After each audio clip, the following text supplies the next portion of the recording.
If you've ever tried to save money on food, you've probably heard the same advice: just cook more, which sounds fine until you're tired, busy, or just don't feel like doing it. That's where most people fall off because it's not because it turns into an all or nothing thing. Either you cook everything or you end up spending way more than you planned. I used to bounce between those two, cook for a few days, then get tired of it, and then I'd go right back to eating out or grabbing stuff on the go. So instead of trying to cook all the time, I just changed how often I needed to make decisions. That's what actually helped. The first thing, I started repeating meals. Not forever, just during the week.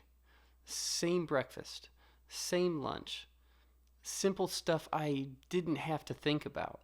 Because the more decisions you make, the more likely you are to spend. So the second thing, I made food easier to grab at home. Not fancy, just convenient. Stuff that's ready quickly, right?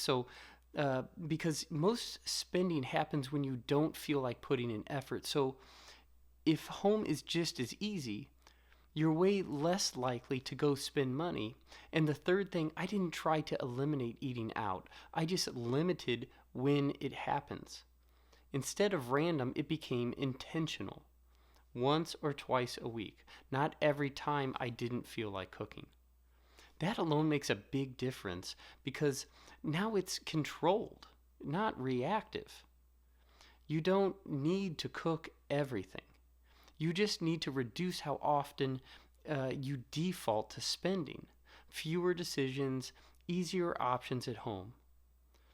And a limit on eating out. That's enough to bring your own food spending down without turning your whole life into a meal prep.